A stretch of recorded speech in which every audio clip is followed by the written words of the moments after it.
and welcome. This is very exciting. So we are the Equine Assisted Mental Health and Equine Assisted Learning Resource Network Facebook page. And this is our live panel discussion, the fourth in our series this month. So a couple of quick housekeeping items before we get going.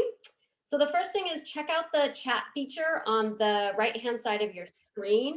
You're going to see the bios of our wonderful panelists today and also their contact information listed over there. So this helps us keep things moving along at a little quicker pace. Make sure that you keep yourself muted throughout the panel session. Callie will be muting you if you become unmuted. Use that chat feature. Make sure you use that chat feature to ask questions of our panelists. We will be bringing those questions directly back to our Facebook group, and they create the fodder for the discussion of this whole week. So your questions are absolutely critical. And in case you aren't familiar with our Facebook group, it's our aim to create a safe and welcoming space for people of all backgrounds and walks of life to share, brainstorm, discuss, problem solve, and learn together in community. Every other month, our moderators team up to facilitate a learning experience, which Facebook now calls a guide. And so this month, Camilla and I are facilitating Tending to Our Industry. And each week throughout March, we've been hosting a different panel discussion. So the first one was a review of where the industry has been, where it is currently, and what it might look like in the future.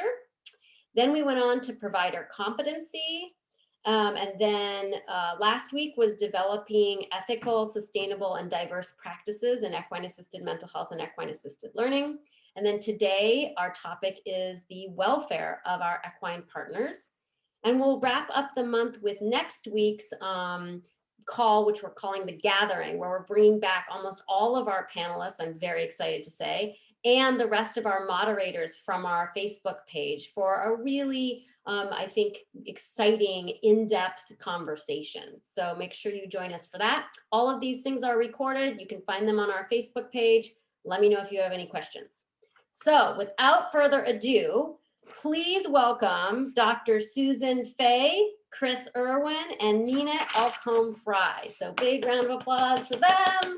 So excited. So we're gonna get started by asking Dr. Fay or Susan to kick us off. So Susan, just take a minute, and even if you want to close your eyes or whatever, just think back to when you first started your journey with horses. And in a word or a short sentence, describe yourself and your view of horses now, at that point. Take it away, and don't forget to unmute yourself. At the beginning, I'm hopefully unmuted and not too delayed. And one of the first thoughts that I had as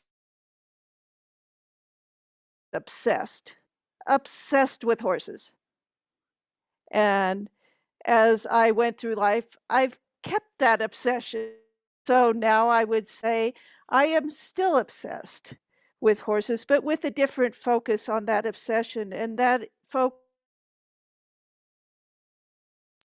begin to understand how horses actually connect to each other, connect with us, and to bring evidence-based training and more of that getting away from the dominance-based training into the evidence-based, because now we know so much more than we used to know about how horses' brains, how our brains work, and how relationships work. Nice. Thank you so much, Susan. Welcome. And so now, Chris, same activity, sort of, imagine yourself when you first came to be with horses and thinking about a word that describes you then and sort of what you believed about horses at that point in time. Oh, you're muted. Sorry. At the beginning, I actually believed. Oops. There we go. Take it away, Chris. Can you hear me now? It's still unmuted. It's just, I think, just the story of my life. I'm always delayed. We're good. So we're moving on to yeah, Chris. We're moving on to Chris, Susan. Thank you. Okay. Am I up?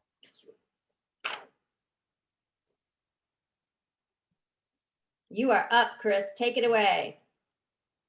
All right. Well, you did give us a heads up about the one word response, and I appreciate that. The word that came up for me when I first started to work with horses, traumatized. I was very traumatized then. And as I would say my perception of horses then, a romantic adventure. That was 40 years ago. The one word that comes up now is appreciation with regards to where I'm at on my journey.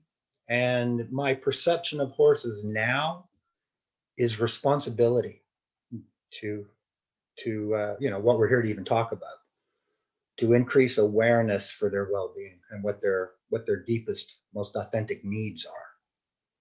Yeah. Beautiful. Thank you, Chris. Thank you. And Nina, you're up Nina. next. Thank you, Chris. Thank you, Leaf. For me, and like Chris mentioned, we had a little time to think about this, so that was good.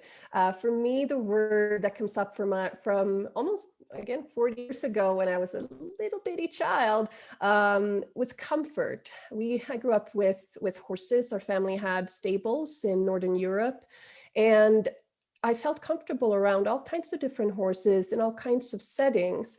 I also took note of how my family would narrate or sort of try to verbalize what horses were thinking or saying, sometimes wildly inaccurate, but still. And that really piqued my interest, even as a small child, that horses might have something to say that I could also understand. And now I would say the word that describes both my personal and working relationships with horses is complexity. Complexity relative to my roles in healthcare, my roles working in the equine industry, and also complexity in terms of how we can understand horses better as fellow social mammals, including their traumatic experiences, but also their positive states and enjoyments. Thank you. Nice. Thank you. That was lovely. I feel like I just learned a bunch just right already off the get-go. All right. Thank you, everyone, for that wonderful little introduction. So now we're going to just roll right into the first question block. And so what'll happen here is I'll ask the question, sort of questions, and then we'll just move in order. So Susan will speak for about 5 minutes, and then Chris, and then Nina. So, so let's see. What we are curious about, panelists, first and foremost, is what do you guys consider to be the core components of equine welfare? Like, we throw this word around a lot, but what do we, or this term, but what does that include? What does that even mean? And then perhaps consider discussing standards of welfare, how welfare can be assessed, and maybe even throw out there some ideas for our audience and for the providers of equine assisted mental health and equine assisted learning about how they could best support their equine partners in terms of trying to achieve a state of welfare. So take it away, Susan. We'll see how your delay goes. Okay, and I'm so sorry about that. I need to move to a different place in the world so I don't get this delay. But the first question, the core components of equine welfare, and of course, I think you touch on those, which is the physical welfare, and I think we pretty much all one, but also that mental and emotional welfare, which I'm finding is actually more important than people have put emphasis on the work that I do. I come across so many horses that are experiencing trauma of their own, and then people with trauma. And so we're seeing behaviors and things come up that are troubling for the people that are handling the horse. And so some of what I'm doing as far as the equine welfare and some of the things that are important is not just the horse's welfare, but what programs is to be aware of our own welfare, emotional, physical, and that's one of the parts that's been left out on a lot of programs is that we have a lot of people working with these horses and they each bring something different, something emotional to the table, something physical to it. And these horses are dealing with that also. And it's so what my emphasis is on how we can support these horses within these programs is to actually stop and say, it's great to have education as far as the equine welfare end of it, but let's take a step back and see what's going on with the people who are the actual handlers of these horses, working with them, and actually get them to understand what a profound impact they have on that horse. And this is based on to the energy part of it, because what it took me to as I was studying the energy was that we are producers of the energy comes from our brain waves, it's from our heart waves, and we can affect the horses profoundly depending on what type of energy. And that's the focus of my work with people is when I can get them in a state where they slow their mind down, they create a different type of brainwave activity, and at the same time, they create some positive emotions and send those out as heart waves out. And then they actually, and what their actual physiology is saying to the horse, we're seeing profound changes in the horse just from the person changing those things and becoming aware of that. So I think that's the huge component of this equine welfare is not just us paying attention to the horse, but us. And as far as the supporting of our equine partners, I think that get lost a lot of times in the programs that I've gone and helped, and I see the horses, well, yeah, it's great. We just take for granted that the horses do this or that for us.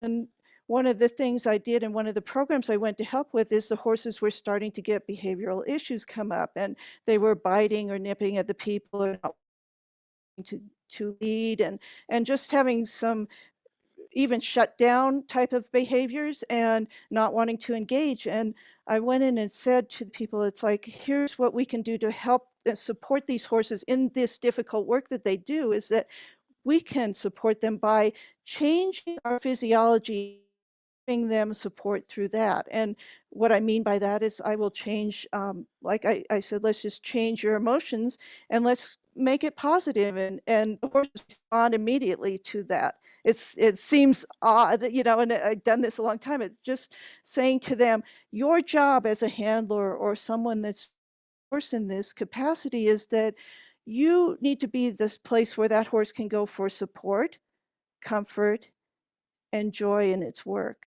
And so your job is to make that horse's jobs fun.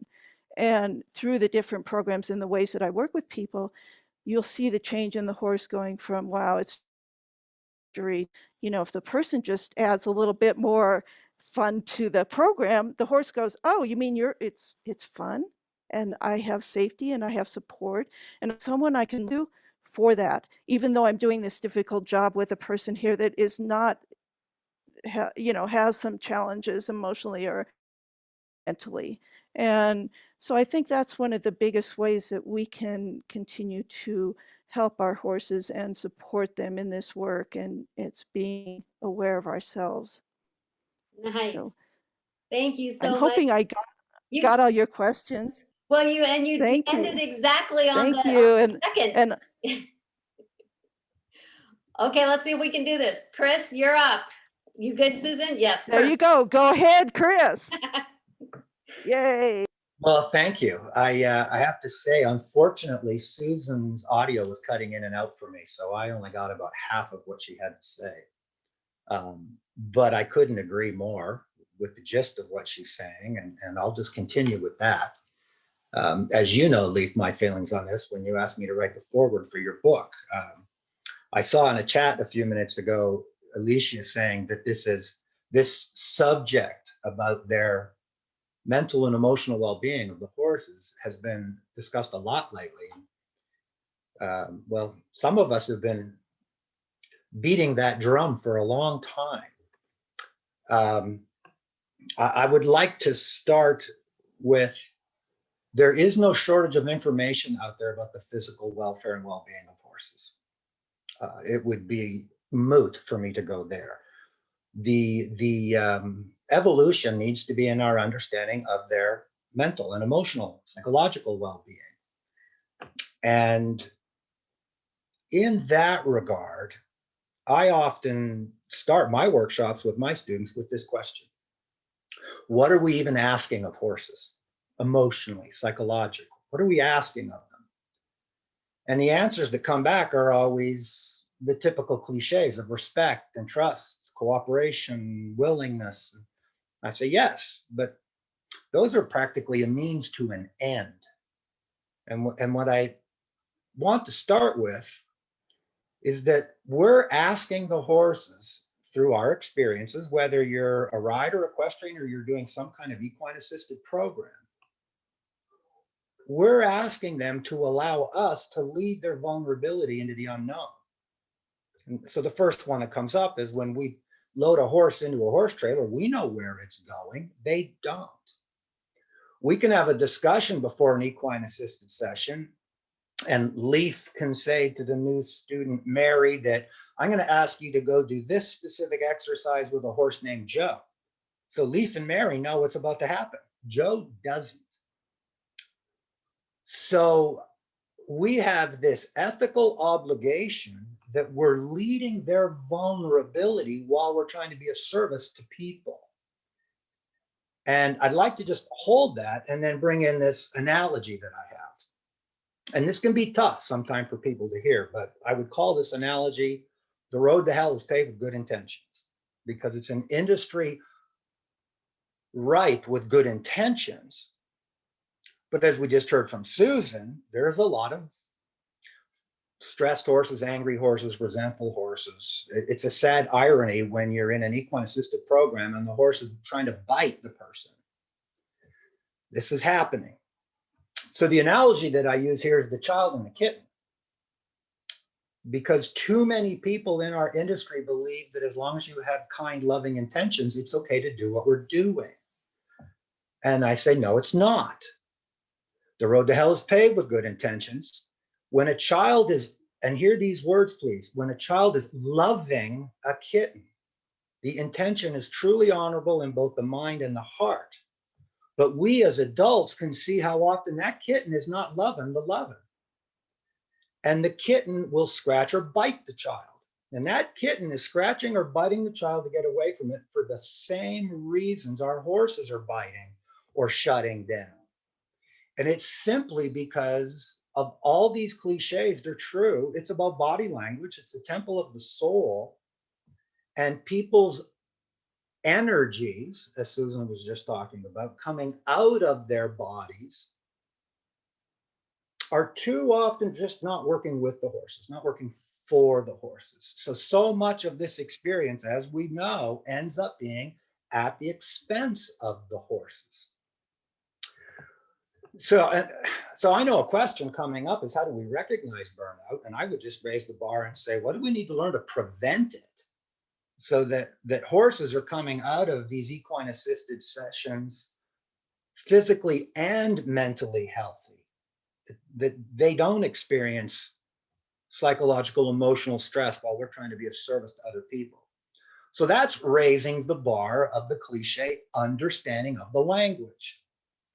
And the next analogy that people come up with is they often talk, especially with both groundwork and riding, it's a nonverbal language and that it's a dance. And I come on real strong with this and I say, yes, it's a dance, but it's not a simple two-step. It's not a polka. It's the tango. And so it's challenging practitioners in this business.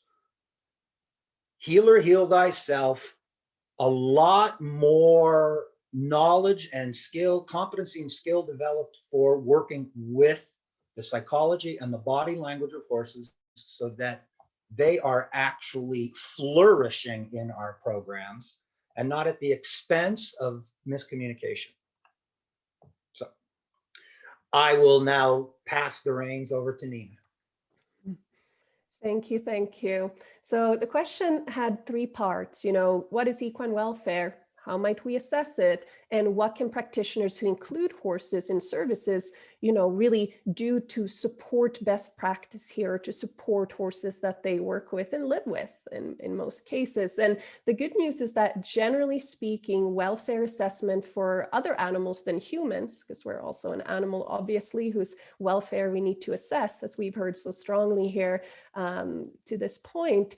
The good news is that welfare assessment for non-human animals are becoming increasingly complex. So we're going away from simplified, like if you're a cow and you produce milk, good, kind of forgetting that that's a human feature and function and really a utility or production-based way of thinking of others.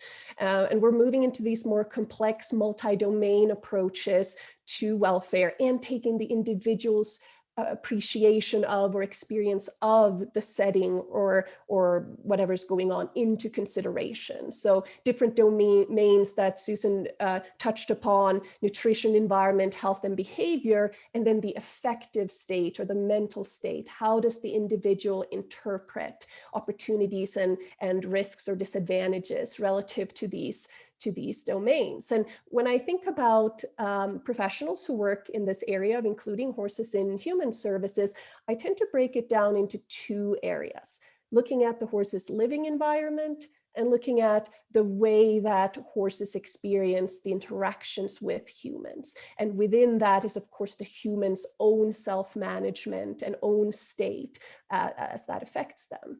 But as we're looking at these two areas, then how there's a number of ways we can assess welfare. If we, again, broadly look at them, we can look at how horses live, because this is really a big driver of welfare and a buffer for stress. Are horses having basic needs met in their living environment? Are there restrictions in this domestic living setting that really cause kind of a chronic discomfort for horses, such as living in very small areas, not having preferred other horses to spend time with, or not having access to fiber even, getting human meals? That's not quite right. Horses need to have access to fiber throughout their day and to hang out with other horses and to move around without humans moving them around. So, and in the direct interactions with other humans, there's also a lot of frameworks we can use to support. Are the interactions we're doing, the training and handling of horses, are they really in line with how horses learn, how horses perceive others as sensitive, socio-sensual, in fact, social beings, picking up on what's going on around them? With horses, of course, their history with humans tend to unfortunately tell them that if the human is kind of being tense or upset in some ways, that's going to mean bad things for me, because that's really how horses are conditioned to suppress emotion and pay close attention. Because if you make a mistake, it's going to cost you. So there are a number of frameworks for practitioners in this area in human health to take part of. The International Society of Equitation Science, ISIS, with an E there, not an I at the end, had a great framework for first principles of training that we can use to assess how we're interacting with horses, how we're teaching them new things. Ohio just came out with new welfare, care and welfare, as well as training and handling guidelines. And I was part of developing them as well for Ohio. So please let me know if you have any questions about them, that are quite detailed and that are really starting to take a stand here for the kind of living environments horses actually do need and what we can do with the limited space we have to meet them, as well as what we need to think about in our direct interactions with horses. And finally, because I'm timing myself, Leaf, finally, I will say that best available, critically sourced information, ideally scientific information about horses and their behavior, should really be in the hands of us who are working in this area of human services. Hear, hear. Excellent. Nicely done, Nina. Thank you so much. And we're going to need copies of both of those documents that you referred to. So we'll get them on the Facebook group after. So we can text about that and figure that out. Thank you so much. Okay, Camilla, I think we're turning it over to you now for the next question block. Thanks, Lee. So what I'd like to ask our panelists is, do you think that all horses are suited for this work, and why or why not? And how can we assess them for suitability in a way that honors their physical, mental, and emotional needs? And what are some tips for providers of EAMH EAL in terms of recognizing signs of burnout, stress, or even appeasing behaviors in their horses before, during, or after sessions? I know this is a big one. Susan, would you like to kick that off? Please. I'll do my best at this one here. The first question, are all horses suitable? Absolutely not. Absolutely not.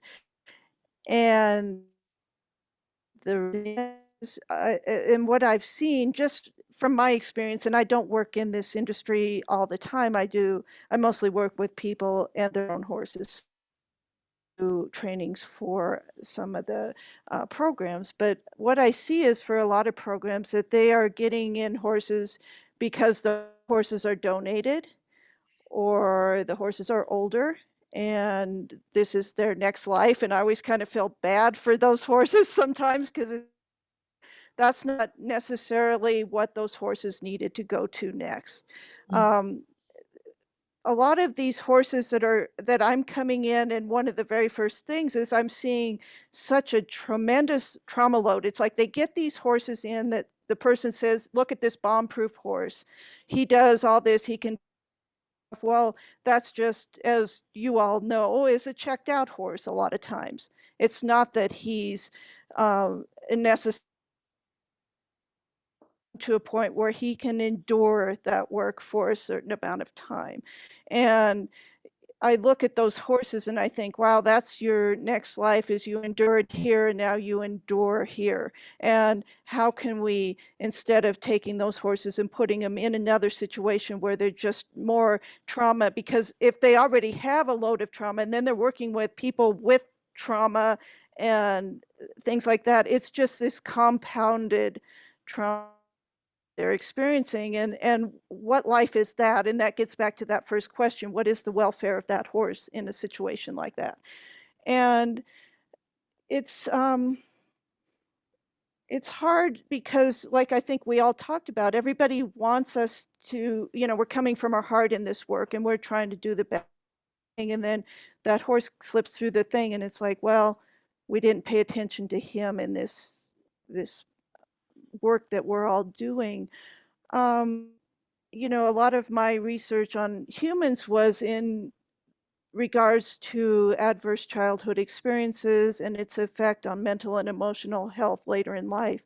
And I'm seeing the same sort of things in horses. It's like, if we could go back, like all of you are saying, if we can stop this at the source of where these traumas are starting, we could have pretty much a lot of horses doing this work because they wouldn't be coming in then with this extreme trauma load and trying to do this work. And when you talk about how can we assess these horses for suitability, I don't know that I could tell you in words, and I think all of us here could go, well, I could tell you some general things to look for, and I think we all know what those are. You can recognize a stressed horse and look at his eyes, his demeanor and all that, but what about those nuanced things? Those little tiny indications that we have not been trained as humans for the most part to even notice. And I believe that's where coming into this work, it's like I can go in and go, did you notice that? And they go, no, I didn't even notice that. Well, that's a problem. And they go, but that was a thing. I said, that's a little thing until it becomes a big thing. And so we have to start paying attention to when our horses are speaking to us in those very subtle ways. And a lot of them, like we said, have been afraid. They've gotten corrected for saying something about that bothers me. And then they got correct, resigned to doing the work. And I'm saying, hey, when we see that first indication that they're bothered, let's go back and help them and support them and give them some comfort here and find a different way. And to say that we could lump all horses in and say, well, if I went in and I looked at that horse and it didn't react at that spot, so it's suitable. And then the next one you came in, it reacted at that spot, but it's like, wow, that horse spoke to us in a different way than this other horse spoke to us as far as his suitability. And so I find that what I think is that the suitability is such a complex question that maybe it requires, again, that we go back and assess ourselves and find out if we know enough to assess a horse. Can we see those things? And until we can, I don't think we should be trying to to do that assessment. And just recognizing burnout in horses, stress, I think we all know those things. And I think that is, as we see that, it's those horses that have lost their engagement in the work. And actually, some of these things are fairly easy to fix. And as long as we get everybody that's working with that horse on board with the same protocol, we can help that horse become more engaged in his work and more happy in what he's doing. And as we know, if the horse is engaged and happy, is going to be better. And so I think it's just a matter of awareness. And that's what I would say in this whole thing is like, how do we do this? It's bringing awareness, bringing trainings, bringing people in, like all of the panelists here that are very versed in all this horse knowledge, and bring them in and say, here in real time, and with this horse here, here's what I would look at. And until you can see it, somebody points it out to you, you may not even notice it. And so I think it's bringing in all this group of people and creating these very these systems of and ways of like, here's what we're going to look for, here's what we're going to see, instead of us each going, well, that seems okay, that seems okay, and we don't really know that it is. So I would say that's my biggest thing. As I work with a horse, and Chris has mentioned this too, it's like I want to see when I engage with that horse in a session that when I start, I take a mental snapshot of that entire situation of the horse. What's his body look like? What's his demeanor feel like to me? And then throughout the session, I try to make sure he maintains a positive outlook. And then at the end of the session, I want to see that that horse is actually relaxed and happy. And if he isn't better at the end of the session, then I didn't do my job and support this horse. So I think that's about the extent of, I think, what I can talk about on this. And I will turn it over to Chris, and he can expand on this greatly, I'm sure. Thank you. Thanks, Susan.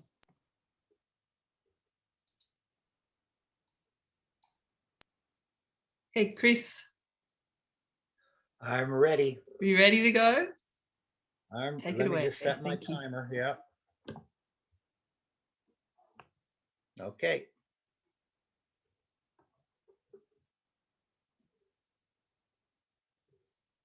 May I? Should I? Yes.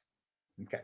I'm still, all right. So it's a great question. And I, again, agree with Susan 100% that no, not all horses are suited to suffer the inconsistencies of human beings going through an equine assisted process.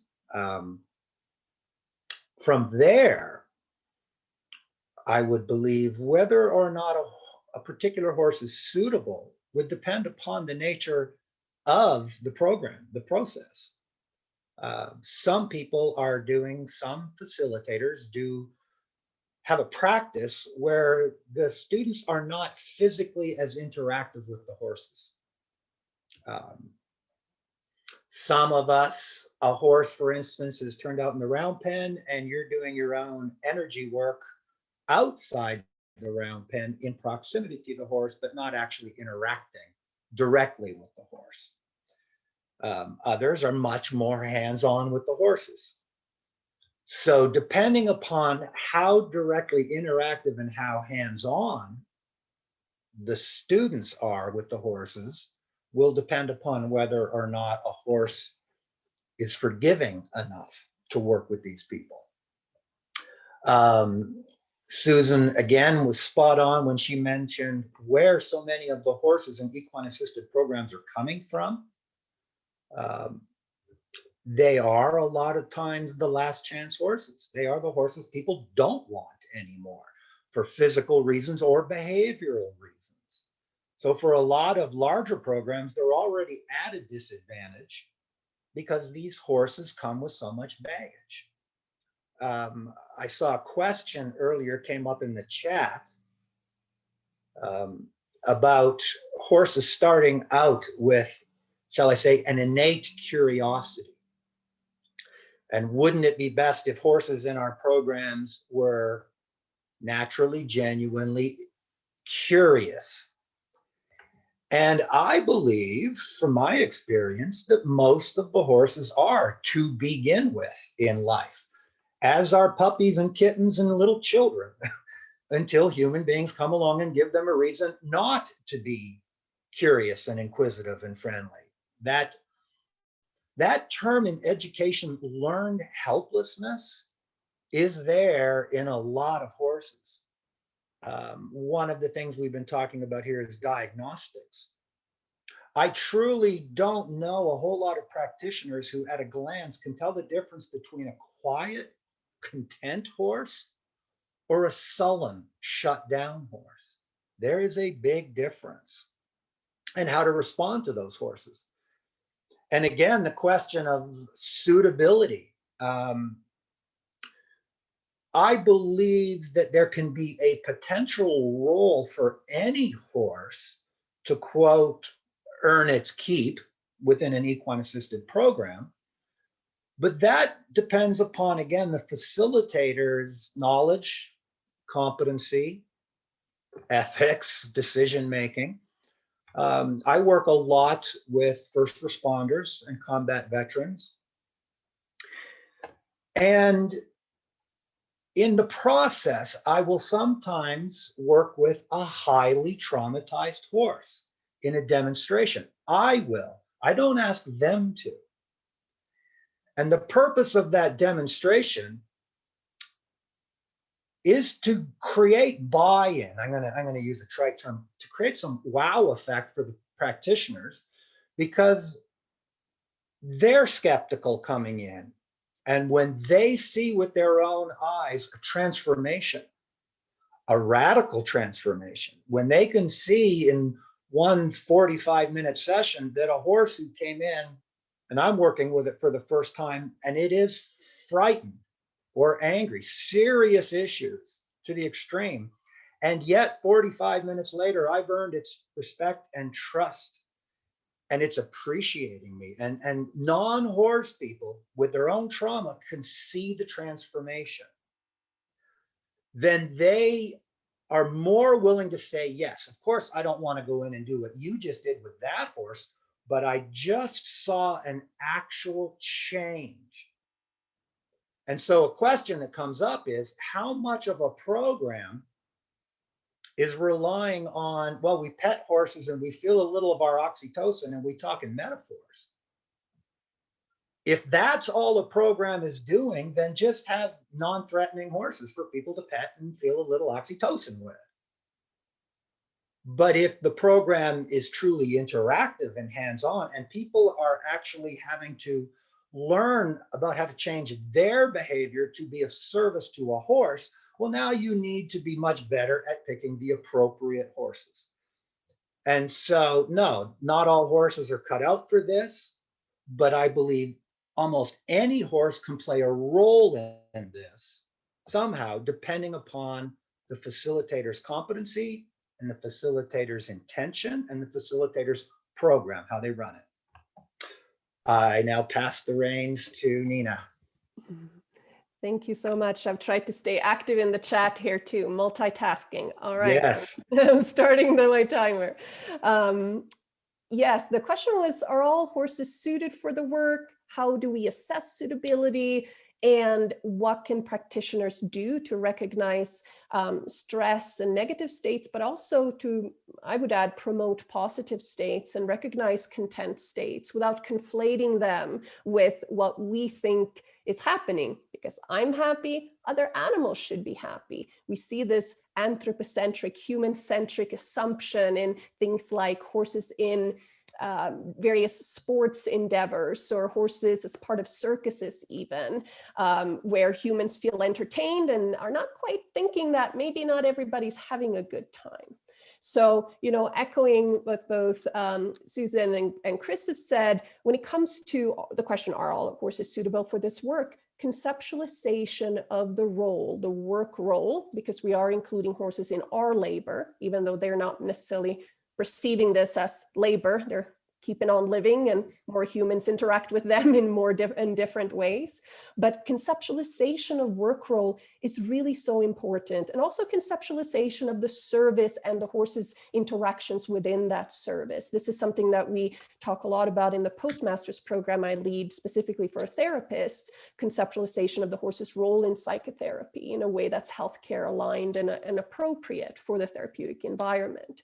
So once we are getting down to what do we want these horses to do, and not just vague terms like Chris was talking about, the kind of the fallacy around that, but more specific terms like do we want the horse to be able to stand still for long periods of time while people touch them? Do we want the horse to be able to walk along with others with equipment like a halter and lead rope? Really getting down to it so we don't lose the actual horse's experience in our kind of grand views of healing and horses and that kind of thing. We can get down to it a little bit, and that can help us in our assessment of suitability, because some horses are just observed. Other horses their movement is manipulated, they're touched in different ways, they need to stand still, they need to walk around, all of these things. So within that too, the two principles that I tend to introduce as sort of a framework when it comes to inclusion of horses in human health and education is risk and comfort.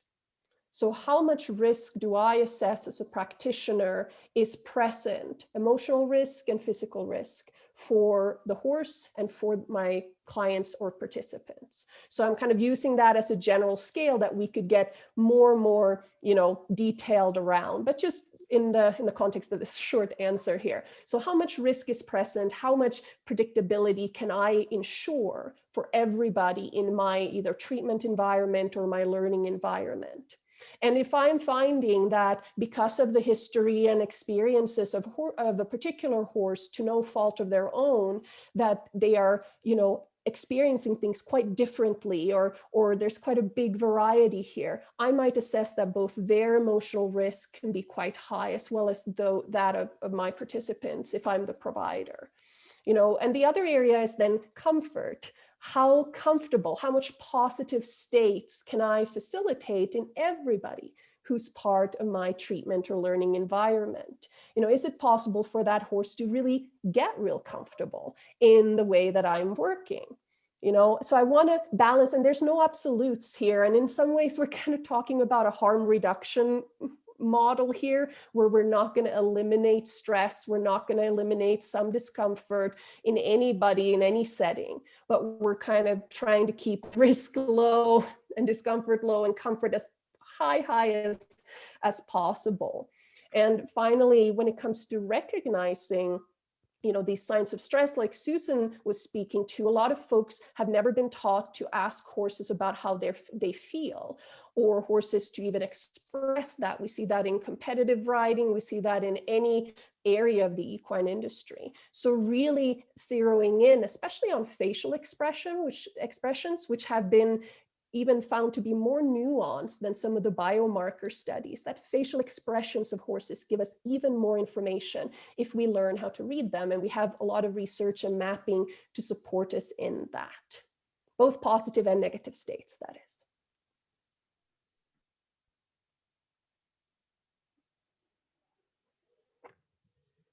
Thank you.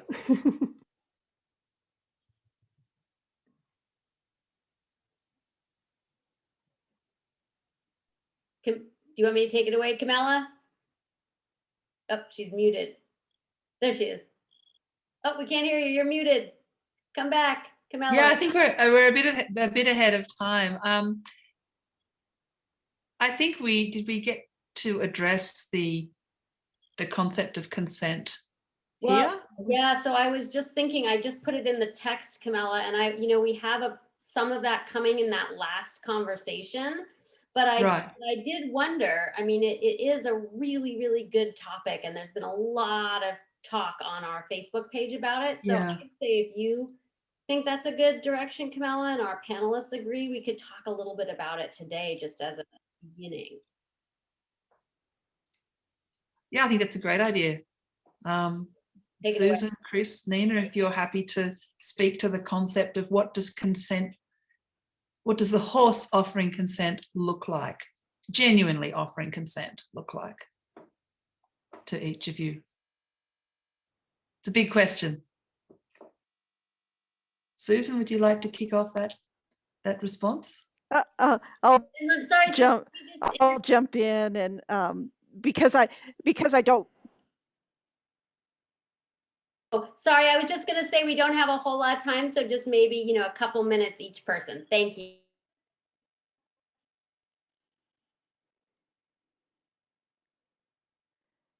Okay, and can you hear me?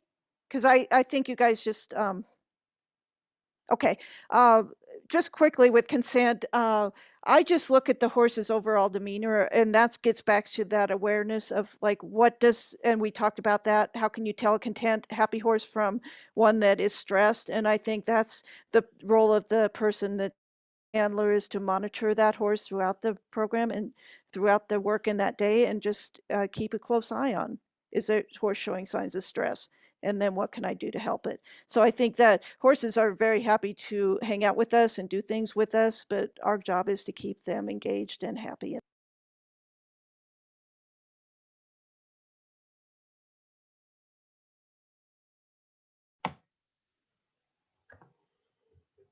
Am I to go next? Yes, please, Chris. Yes, Take it away. please. Well, I can give a short and hopefully somewhat sweet reply to that question. I can respond quite practically from a guideline that I use training horses. And the analogy that would come to mind is training a young horse for its first saddle, its first bridle, its first ride. And no two horses are the same. So how do you read whether one horse can go through step 1, step 2, step 3, step 4, all in a day? Or which horses are just kind of one step at a time? Some horses are more naturally curious, more willing, highly intelligent, and they haven't been traumatized yet by people. So they're good to go. Now, how much they can do, how much they can take before any signs of burnout with that horse is going to depend upon the person. The most intelligent horse out there can become very stressed very quickly. I use the border collie analogy because the horse knows it's intelligent. The horse knows it wants to learn.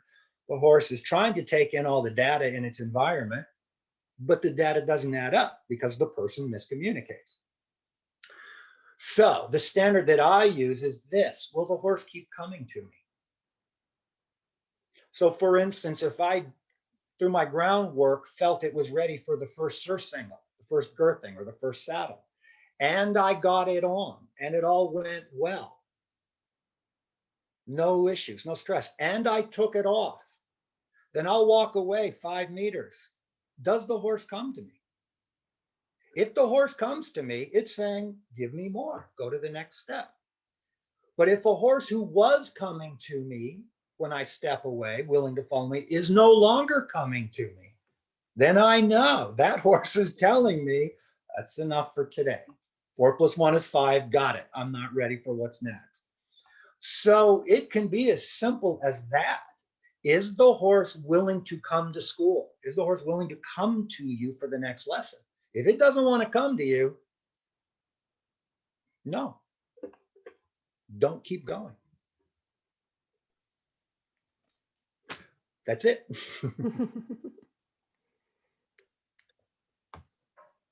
Should I just jump in? Okay. All right. I'll try to keep this short. I think about choice or consent, which was the original question. Mine goes to choice and agency, and some of that is being discussed in the chat as well. And I think about this also as part of the power systems and structures that we're part of together with the horse. You know, we have absolute power and privilege as human species members over any other animals. And when we're talking about choice in a situation where we have this inherent power, we have role power as, you know, appearing together with an individual horse, but also structural power.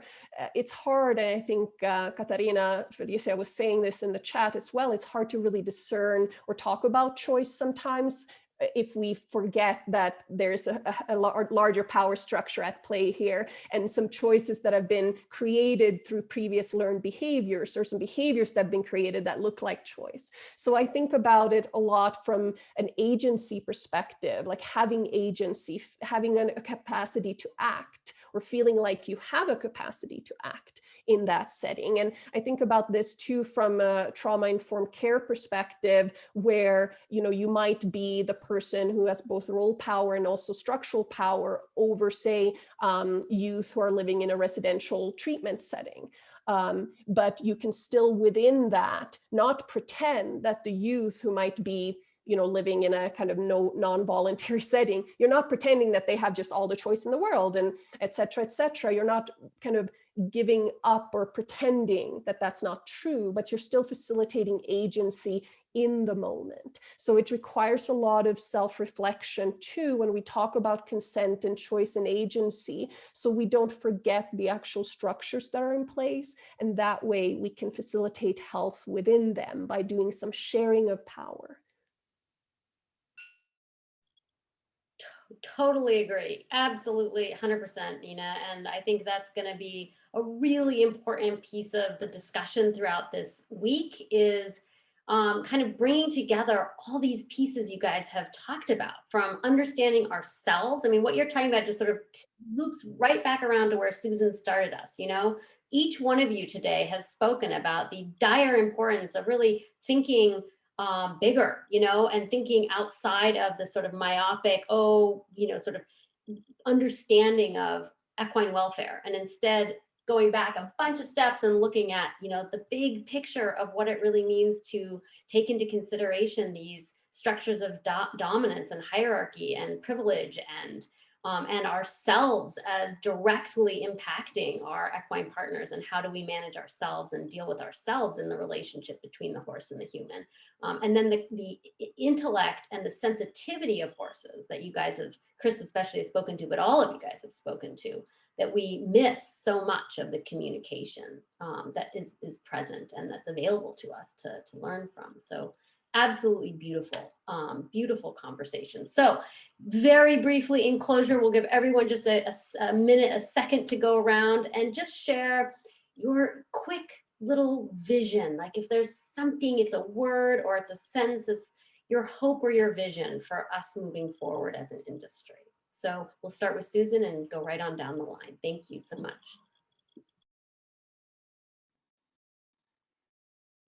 Okay. And so my vision is that we just, like you were saying, bring together all this diverse knowledge about the subject and start looking at it as a whole, then separating it into different pieces, and then making a cohesive program that everybody can follow, and we can have all these great people that come in and give their expertise and really propel this industry to a different level.